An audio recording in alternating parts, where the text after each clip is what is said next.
Are you looking to break through your squat plateaus? Well, today I'm going to give you all the programming information that you need to be able to do just that. Let's get to it. Hey there, Brandon Sway here from Thirst Jam, and today I'm going to help you break through your squat plateaus, primarily focusing on programming methods and means. However, we do need to take into account a couple different things, and I've got that here on the board today of all the things that can be limiting you from hitting your squat PRs or running into plateaus. And we're going to briefly recap some of these, but we're going to spend most of our time talking about the programming side more so than anything else. But hitting plateaus can be a cause of neural fatigue, so a buildup of fatigue from a neurological perspective from handling too heavy of weights all the time. And that's not just the squat, the deadlift, the bench press, your overhead press, all training neural fatigue can be lumped in here. And so that can be a big issue that many people don't think about when they think about their recovery and hitting plateaus. The other aspect is muscular. What from a muscular perspective is holding back your squat? Could that be your quads? Could that be the glutes? Could that be your hamstrings? Could that be your upper back? Could that be your abdominals? Those will all come into limiting you with sticking points. So if we can address some of those, that might get the needle moving forward as well. The other is going to be technical. Your technique is key into being able to lift the most amount of weight as possible. So if you're having technical breakdowns, that can be somewhat muscular, but it also could be a neurological perspective of how you're training and building that movement pattern. So I've already made a full video on the technical aspect, or the 5 key things I think are the most important technique tips that you can use to improve your squat. I'll have the link in the description box below so you can cover all the technical side. Next, we got psychological. When it comes to hitting big weights, you got to mentally be in the right spot. If you're having a mental barrier, then you've got to learn to overcome that when it comes to lifting heavy weights. Usually this is associated with like the big plates. So if you go from trying to bench 225 for the first time, putting 245s on that bar can be psychologically demanding. You might get a little bit psyched up. You might get in your own head. Same thing with 315, 405.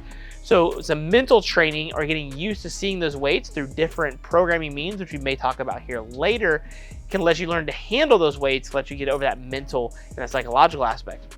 And then we also have the recovery side. This kind of looks at everything from a neural perspective, but also what you're doing outside of the gym. So your hydration, your food and nutrition, your sleep, your stress management, all those come into a factor of how can you recover from your training sessions, which might be limiting your ability to see progress and hitting plateaus or issues at other points. And then obviously programming, which we're talking about today, programming is only one piece of the puzzle clearly to do that. But if your programming really sucks, you know, some of this stuff might be on point, but you're not going to make the progress, or you might hit plateaus at certain points that you normally wouldn't hit. So today I'm going to help you bust through this one so that hopefully if you take care of all these, you shouldn't have an issue hitting new PRs. All right, as the saying goes, if you're not planning, you're planning to fail. So we need a plan in place. And so the first thing we want to do is assess through different means to see what we can do from a squat perspective and see kind of where we're at. Now, I don't mean doing a 1 rep max. You probably already have an idea of where your squat numbers are if you're watching this video. But I want you to take a look at your pause squat and your front squat and your split squat. A Bulgarian split squat is probably good. You don't have to 1 rep max these, but I want you, if you have 1 rep maxes, that's great. But what I want you to really understand here is, how does your pause squat compare to your regular squat? How does your front squat compare to your regular squat? How do your split squat variations, so like let's say a Bulgarian split squat, for example, how does that compare? And then we also want to look at our hip mobility. And in particular, we want to look at the internal and the external ranges of motion. So you can do those tests lying on your back. You can quickly Google how to do an internal and external rotation hip test. It's pretty simple to do. So I'm not going to go too deep into this piece of it, but these 3 movements make it nice to see where our squat is. So if you're doing, let's say, a 2 count pause squat, what's going on with your pause squat when you're coming up out of the bottom? Is your hips rising and your chest falling? You know, are your knees caving in? What positionally and technically is happening? And that can let you know where you're having some immediate breakdowns off the get-go. And the reason I like the pause squat from this aspect is because if your positioning stays strong in the bottom, and everything looks clean, that probably means your breathing and bracing is good. It means positionally you know how to lead up with your chest up into the bar. Your upper back strength is probably decent enough to be able to maintain that position, and your hip mobility is probably okay to some extent.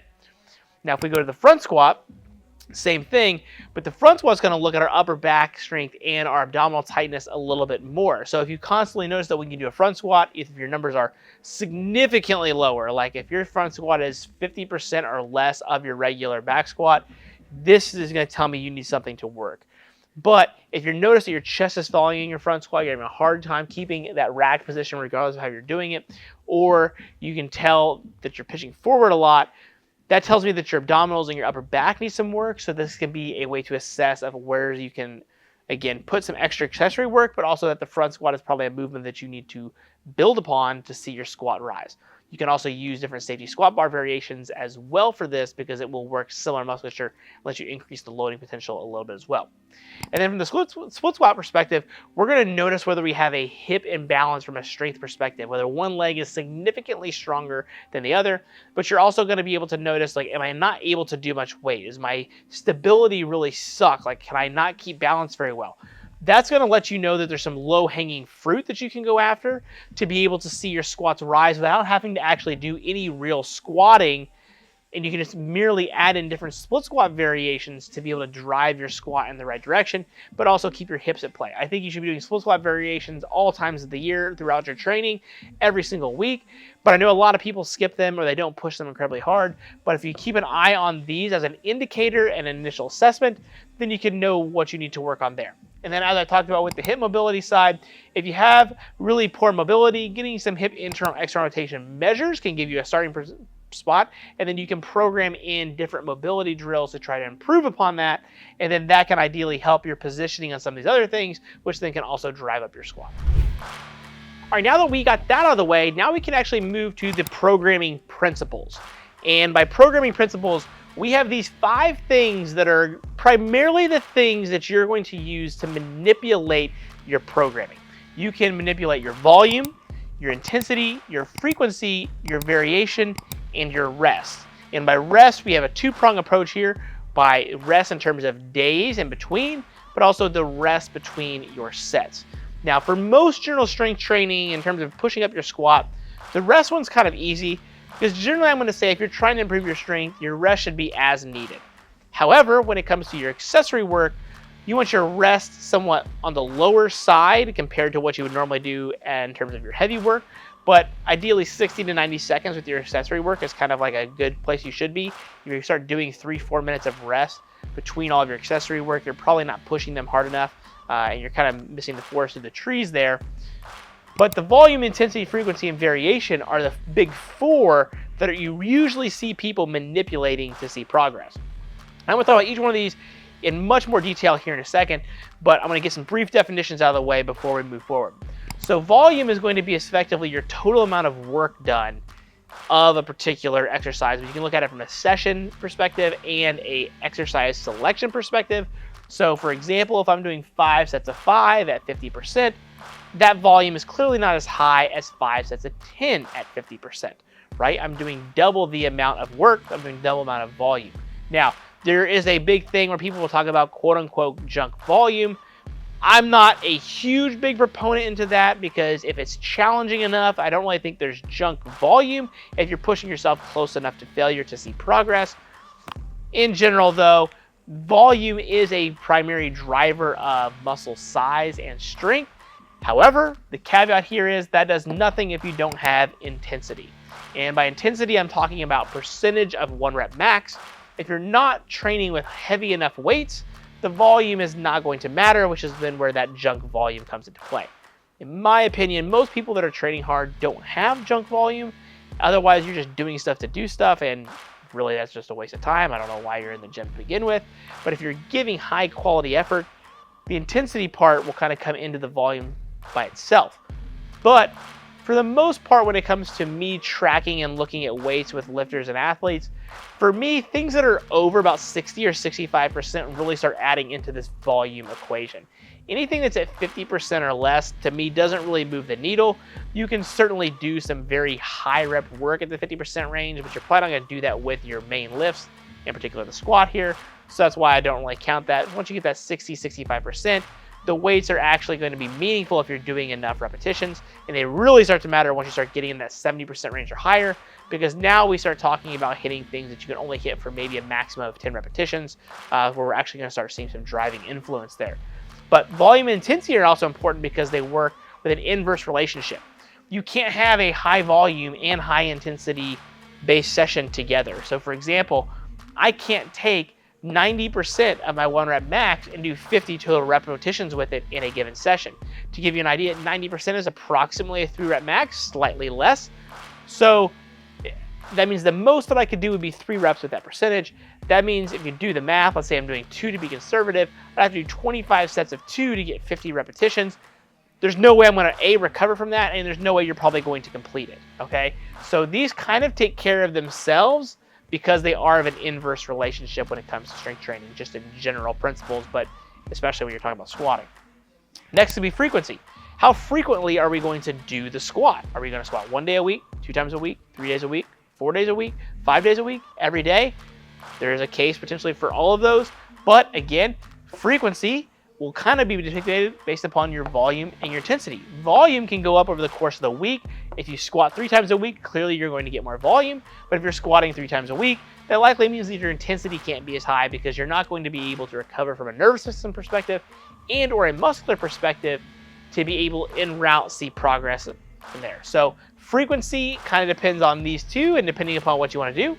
Those that usually like higher frequency programs, what they're really not telling you is they like higher volume programs because they can't push their intensity as much. Those that like lower frequency programs, generally what they mean is they like higher intensity based programs.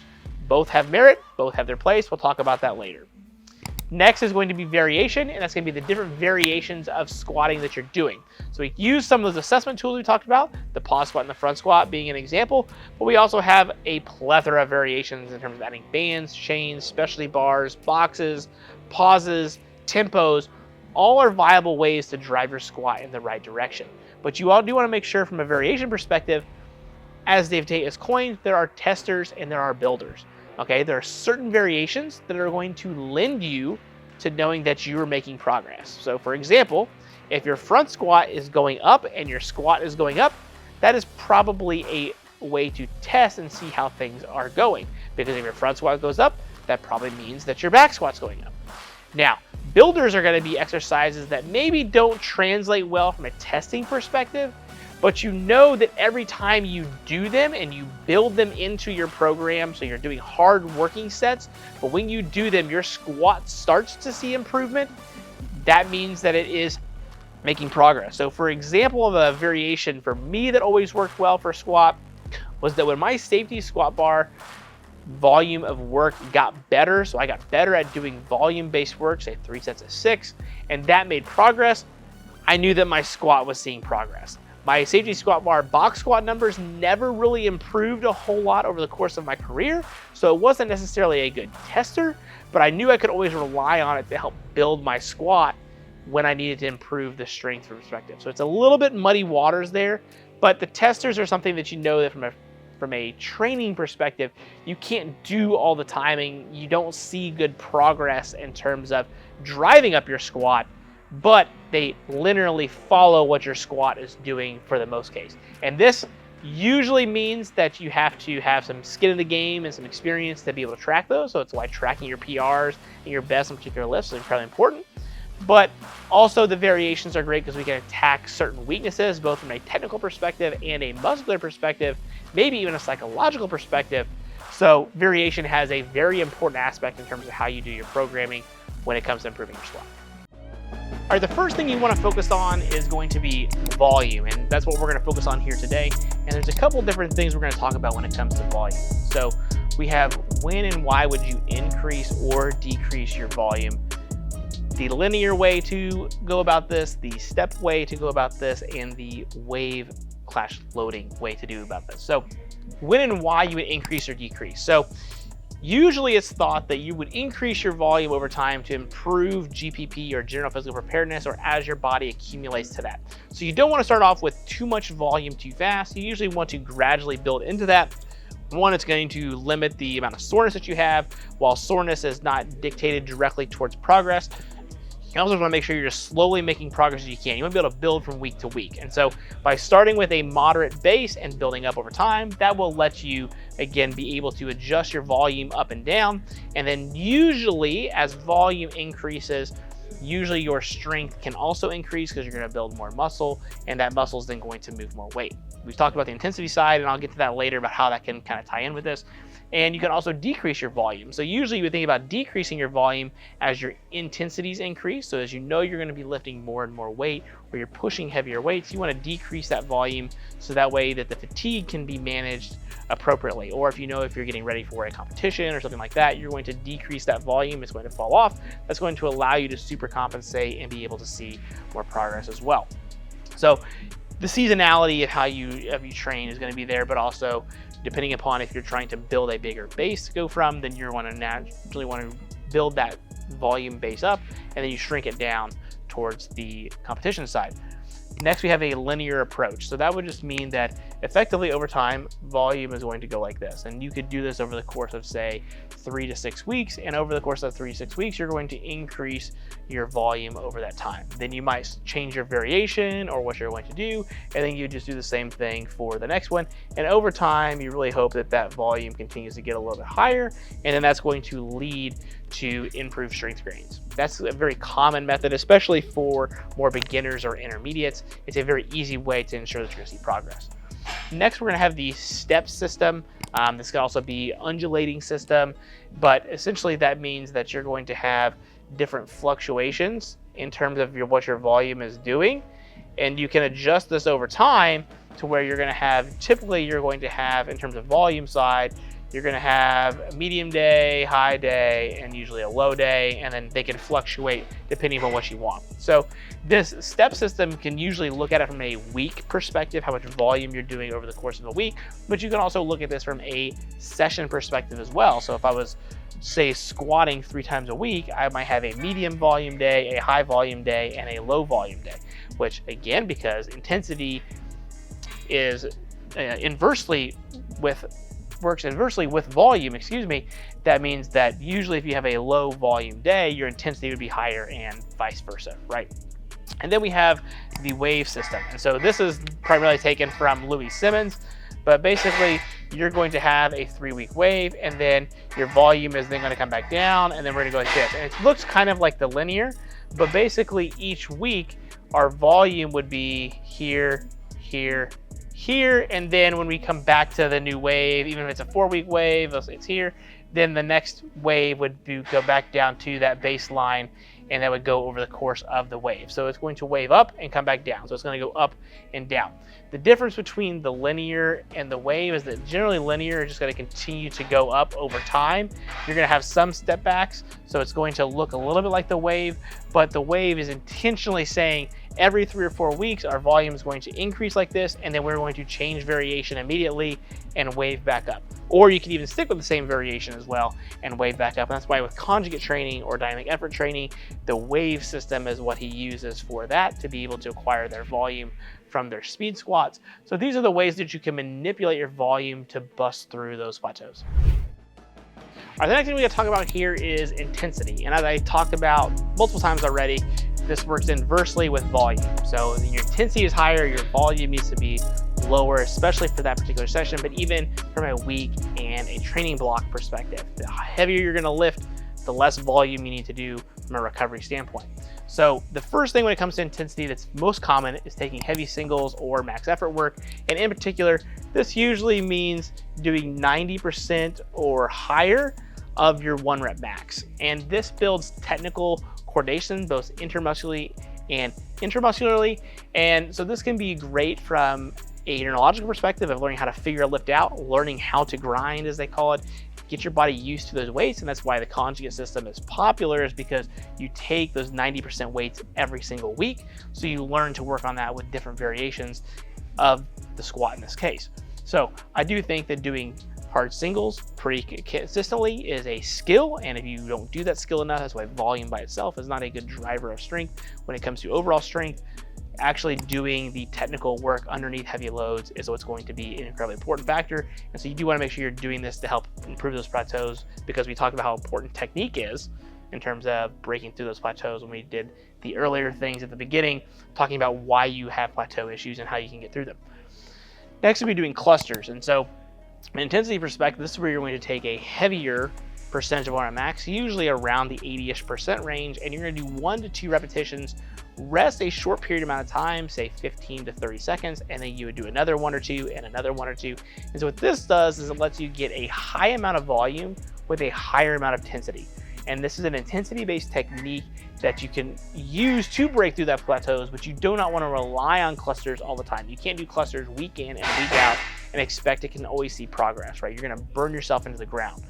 So use clusters to, one, get used to handling heavier weights more frequently, but then to, again, break through those plateaus, or if you're having issues with heavier weights consistently, technically working on them, you can get more technical work at those with a high return on investment from a time perspective. So these clusters are very underrated, in my opinion, of driving up your strength by having a good enough amount of volume at intensity during certain times when you're trying to, get ready for a meet or break these plateaus we're talking about. Next is going to be the reverse band, the future method, or overloading. And I'm also going to kind of tie this in with the concentric aspect as well, but the reverse band is where you're going to have bands on the bar and they're tied to the top of the rack. So you go down, the band's going to unload, and as you stand up, you're going to feel that weight. This is great because it's going to let you be able to put more than that 90% on your back, and this is going to address some of that psychological stuff that we talked about, but it's also going to prepare your nervous system how that weight's going to feel. So again, if you take, say, 105% of your 1 rep max, and you do that for, say, 2 singles of your training day, you got used to feeling that 105% 2 times. And so when you go back to being able to try to hit 95, 90, 100%, depending on what you're doing, that's going to actually feel much lighter because you're used to using that 105%. And same thing with the concentric only aspect. This is great for, again, improving intensity because we can adjust the pins where we need to from a position standpoint. So if I want to do a squat from the bottom, I can, one, keep this intensity relatively high in terms of close to the 1 rep max, but I'm only doing the concentric aspect, so it's going to limit muscular soreness, but it's going to hyper focus on a particular area. But also when it comes to the concentric aspect, we can adjust this to actually, again, go kind of like a reverse band and set them up higher to where I'm literally just locking out heavier weights. If you don't have the ability to hook up reverse bands, or you don't feel comfortable doing that, you can do concentric only work from a high position from the pins to, again, overload your body and get you used to those heavier weights as well, and still somewhat work on the squatting pattern. I think the reverse bands are the preferred method because, again, you can do the full range of motion. You're actually going to see the weight, you're going to walk it out, you're going to feel it much more. I think there's a lot more carryover to your actual squat, and I think it's from a psychological perspective, you actually move the weight. You literally move the weight, just the bands were assisting to some degree, and those are all fantastic ways that you can drive up your intensity to break through plateaus, adding in addition to your volume that we talked about earlier. All right, the next thing we're going to talk about is frequency, and again, that's going to be how frequently you perform your squatting variations.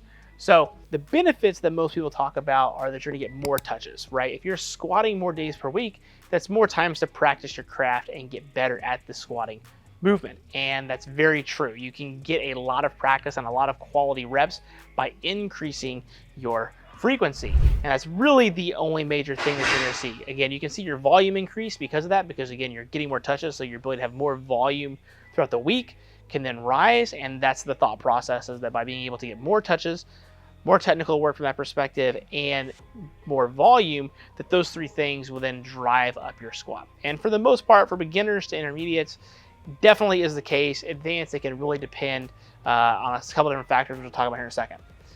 The next thing we got to talk about is overtraining from that perspective, right? If you do squatting all the time, there is going to be a part where your body's kind of like, whoa, we got to stop. Like, we can't continue to do this. And this is where the balance of volume and intensity is incredibly important.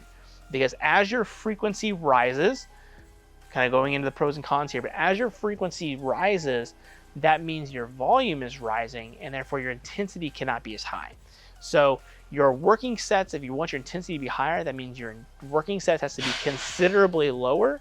And how frequently you can touch those heavy weights is also going to have to change as well, right? You can't squat 90% or more every single day of the week. And while some people certainly try to with the squat every day, they will even tell you there's days that you don't walk in and do that. The goal is to just squat every day and you kind of listen to how your body feels. And you'll usually find that those are natural ebbs and flows. And so the perks of programming is we can kind of pre-plan some of those ebbs and flows, or at least try to get ahead of the ball by how we're going to program which days are going to be heavier in intensity, which days are going to be heavier in volume, or weeks, or even training cycles for that matter. So the pros and the cons, obviously we can squat 1, 2, 3, 4 more days per week. The big thing that you got to think here is, as I mentioned earlier, is that the lower number of sessions that you have, typically the higher the intensity is going to have to be, okay?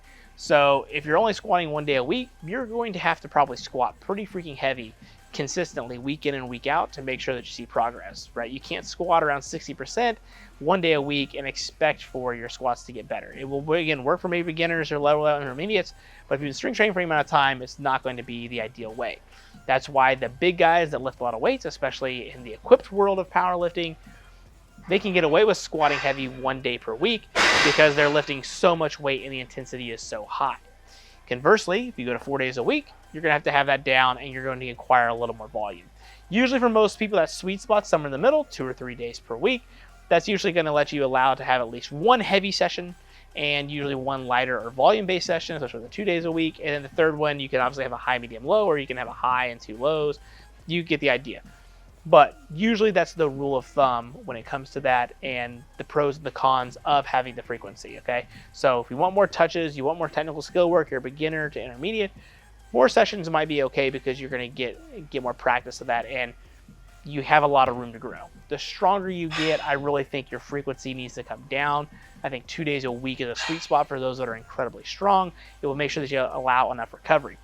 And drifting into that recovery side, not only are you recovering for each squat to be able to break through these plateaus, but you also want to make sure how is it affecting your other lifts, okay? Yes, we may want to break through our squat plateaus, but if I'm squatting 4 days per week and that begins to harm my deadlift performance, that may not be the best route for the overall look of things when it comes to, especially from a powerlifting perspective. Now, if you don't care about your bench press or your deadlift, all you care about is your squat, then you don't have to worry about this bleeding into other lifts, but just know that usually as that frequency increases, that recovery and overtraining bleeds into other things outside of just the squat as well. So again, you can't expect to squat, bench press, and deadlift 4 times per week on all of them. There's no way you recover. So obviously as you drift towards that higher side of the frequency, it's gonna bleed into everything else that you do. All right, the final big piece here that we gotta talk about in terms of breaking through those plateaus is your accessory work. What you're going to do outside of just squatting. And so these are the primary areas that you need to focus on for your squat. The first one's going to be your posterior chain. And many people are going to get their panties in a bunch about this, but your glutes and your hamstrings are incredibly important for squatting. Hip extension is the primary driver from the bottom of the squat. So that's your glutes and your hamstrings. We want to make sure that we're training that. Usually you want to go for big bang for your buck exercises here, like your Romanian deadlifts. Hip thrusts can be okay. I'm not a huge fan of them, but I do know some people that like them for being able to develop posterior chain. You got your reverse hypers, you got your glute ham raises. You can do different kind of split squat variations as well, and different dumbbell RDL variations. Those are all fantastic things. Even good mornings as well are ways to develop your posterior chain to help your squat. And usually these are going to be exercises that you push relatively hard, and make sure you do every single squatting session that you're doing. Again, how you program them can kind of be up to you, but you do want to make sure that you're doing some posterior chain specific work. Next thing, you want to focus on the quads. Now, the quads are going to be a big primary mover. We are going to have knee extension, but I do want you to think outside the box here of not just looking at doing like a leg extension machine, okay? That's not bad to be able to build some muscle, but our foot's on the ground, and that's considered a closed chain movement, where the leg extension is considered a open chain movement. The foot is actually moving, it's not on anything. Again, both have their particular benefits, but if we're talking about breaking through plateaus or squatting, we want to try to go towards more closed chains options if at all possible. And so that's going to be things like belt squats, doing hack squats, doing leg presses, doing different split squat variations, Goblet squat variations are all great because they are going to attack the quads in that closed change motion, and usually they look more squatty. A leg extension doesn't look like a squat. So if you can get closer to that, that will be a way to improve your quad strength directly into your squat. Again, not knocking the leg extension. Please do use that to be able to build more muscle, but again, that shouldn't be what your primary focus should be. Next, we're going to talk about your trunk strength, so having a nice strong midsection. You want to train your abdominals in several different ways for just primarily overall health in general, but for the squats, we want to train it in a couple different ways in particular. The first one I like to make sure that we're doing is some kind of flexion-based work. In particular, I really like hanging leg raises or reverse crunches because they are going to train actual hip flexion. So as much as we do that posterior chain work and hip extension work, we want to try to reverse that to stay balanced, and that's going to make sure that we can actually feel some quality abdominal contractions, but also get the hip flexors involved as well, which is important from a stabilization and bracing perspective. So that's the first block I like to check. Then I also like to look at flexion from an upper body perspective. So that might be hard and heavy weighted, like decline crunches or standing cable crunches are usually kind of my two go-to things. That's again another crunch variation. Then we also want to look at a anti-rotation and anti-lateral flexion based movement. So these would be things like your powerlift presses, resisting rotation, learning how to make sure we keep that trunk nice and strong and rigid. And then same thing from like a suitcase carry perspective or weighted side planks or things like that. We want to make sure we're attacking our QLs as well to be able to stabilize our pelvis. If you can do all those things, that's probably going to build you a pretty strong rigid core. You can also focus on anti-extension and flexion based motions, things like the ab wheel and planks and dead bugs. I think these are great. They're not necessarily always my go-to things. They will learn to teach you to stay strong. If you're doing the other three, you can mix them in as needed. And I think it's a good way to have a cycle through of what you're going after. So if you're really finding that you're rotating a little bit, then you do more lower hand rotation work, what have you. Hips and back are bothering you, you want to do some more flexion-based work, you get the idea. The upper back side, we need a nice big strong shelf to put that back on. So we want to make sure that we have enough upper back mass to be able to hold that there, but also to be able to statically hold that position. I've got a video specifically on the upper back strength for the squat and the bench press. I'll link that in the description box below if you're interested. But generally speaking, chin-ups, pull-ups, lat pull-downs, row variations, face pulls, pull-aparts, extra rear delt work, extra trap work, will all do the things to be able to maintain that position. If you do your big bang for your buck back exercises, you're probably already checking this box anyway. But I do have some particular variations, as I mentioned in that video, that I'll have so that you can get an idea. So if your accessory work are focused around this, along with your volume, your intensity, and your frequency, you've got a good plan of how you can begin to bust through those plateaus from a training perspective. All right, the last thing we're going to talk about here is knowing when to pivot and when to make adjustments.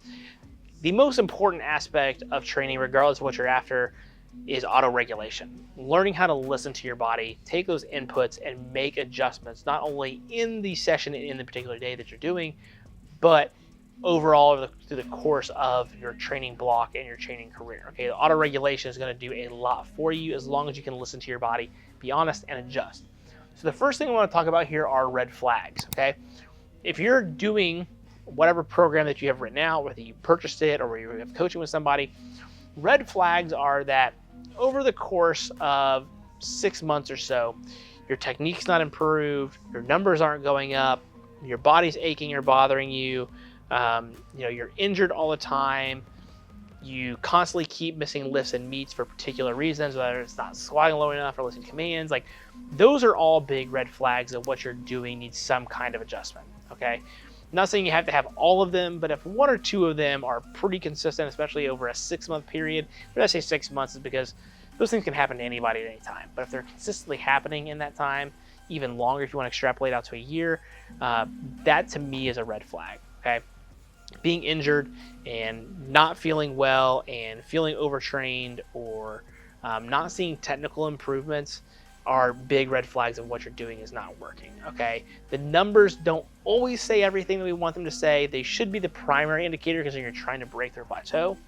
But if you say normally you're trying to get into 405, but every time you get to 365, your technique is breaking down, and after 6 months of working with somebody, now your 365 looks pretty good, technically clean, the weights are moving well, but 405 still is not dropping yet, could be a psychological thing, right? If all the other trends are moving in the right direction. We say there's several different reasons why you might have a plateau. We're just talking about the programming side.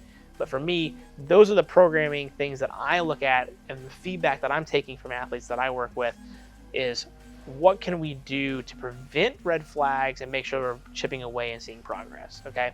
So look at the big picture, notice what you're having. If you're having some of those issues, it might be time to pivot in terms of what you're doing. Again, it just depends on what you're doing to be able to know what to pivot, but that a change is probably warranted. Next is going to be the duration, okay? So how long has this been a problem? How long have you been doing what you're doing? Okay, if you've been running the same similar template for a long period of time and you're not getting anywhere, then it's definitely probably more warranted to pivot. If you've only been running a program for 4 to 8 weeks, write it out. Okay, I hate program hoppers. It drives me absolutely nuts. Training adaptations take time. We're talking about breaking through plateaus, in particular for the squat. You want to make sure you give yourself a duration amount of time to not only improve from the technical side, but also get stronger. If you're working with a coach, establish a relationship so that you can get a feel for each other, both what you can recover from and how you accept feedback well. Also adjust psychologically to things, adjust your recovery regimen, because there could be some recovery things off. Like, I think too many people try to jump ship too early, okay? And so that's why I think, again, this 6 months from the red flag perspective, but then also the duration, how long you've been sticking with something. The longer you've stuck with something, the more warranted you're likely to pivot if you feel that you need to and you're not seeing progress anymore. So, but also from a duration perspective, I want you to think of how long you've been training, okay? If you've been training for a very long time, it's much harder to see progress. There's diminishing returns over time. But if you're a beginner to intermediate, you just need to continue to train hard. The strength gains will come. Things will come much easier for you. But if you've been in this a long time and you're getting a little frustrated, again, you might have to think methodically about what you're doing. And if you're always doing the same stuff, you may have to reach out and hire somebody or pivot of what you're doing and go against the grain a little bit to be able to move that needle forward. And then the other one is going to be deloading. Okay, if you're just constantly beat up and you're not listening to what your body is saying, deload weeks can be warranted. As I've gotten more involved in training over the past 15 to almost 20 years, I've realized that I'm not as much of a big a fan of deloads as I thought. And I do think if quality training and programming is laid out methodically like it's supposed to, you probably don't need a true deload. You just have what I call reload weeks, where you have a new introduction to training blocks or training phases, and those volumes and intensity should be so much lower that gives your body the ability to recover anyways, because you're giving it new stimulus from what you're doing from a training perspective, that you're still getting some stimulus, but the recovery stimulus that you need, especially psychologically and from the heavy weights, usually takes care of itself. I'm also a big believer in quote-unquote life deloads. Guess what? Life happens. You're going to get sick. You're going to go to weddings. You're going to do vacations. You're going to travel. Your kids are going to get sick. Life stuff's going to happen to where you're going to miss training. It's going to happen. The goal is to try to get 90% of our training in, more cases than not. At 52 weeks out of the year, if I'm getting 50 weeks of training in pretty consistently, that's pretty good. That allows for some, again, life deloads, and that's going to happen. And usually what I find from those quote-unquote life deloads is they're usually stressful events that probably aren't going to let you have quality training anyways. So you might as well use it to let your body rest and recover, and then let those happen as they do, and they'll usually kind of fall into good spots. If you do feel, again, that you're really beat up and overworked and you do need a deload, then I do think that they are warranted. I think you should listen to your body and deload appropriately. So if you are tired of the amount of workload that you're doing, deload your volume, but you can probably still keep some intensity. If you're tired of the heavy weights and you're not getting motivated to lift heavy, maybe you keep your volume pretty close to the same, or maybe just slightly less, but you really pull back on the intensity side of things. So there's a couple different ways you can go about that, and they're all definitely warranted. But these are the pivots that you need to make from an auto-relation perspective to make sure that you, again, can break through those plateaus more consistently, because, again, a big part of training is listening to your body. All right, that's going to wrap up today's video on breaking through your squat plateaus from a programming perspective. I did not go into the X's and O's of writing you out a full training program because, again, there's so much individualistic aspect of programming that I can't just give you a catch-all answer, right? Different people are going to have different access to different things and what they recover from and their experiences and how long they've been training and all that kind of stuff. I merely gave you the principles so that you can take them and adjust them yourself. And if you understand the principles, and I'm really big on this, teaching people how to train, okay? Once you learn how to do something, you can then experiment with yourself, and that's how you're going to learn the best. Again, I think it's okay to hire people. People hire me to do their training because they either don't want to think about it or they want more professional expertise. And I think that's great. You should be able to willing to reach out to people. But again, understanding the principles is going to let you, again, auto-regulate and make adjustments as needed. So to really recap, you can adjust your volume, your intensity, your frequency, and then any other variations that you might be having of your squats. If you work within those parameters I talked about, you can save this video for later, always come back to it. These are principles, so they will always apply to strength training, in particular this one for your squat. The accessory work stuff that we talked about, I gave you lots to think about here. If you save this video, apply it to your squat, I guarantee you'll see more squat progress. Again, I got some extra content down in the description box below if you want to check out more stuff related in particular to the squat to be able to help you out. But otherwise, if you happen to like today's video, I'd really appreciate it if you hit that like button. Subscribe if you're not, it's completely free, it doesn't cost you anything. And you can leave me a comment below and let me know if videos like this help you out, because I'd be more than happy to make them to help you through your strength training journey. Thanks again, and I'll see you at the next video.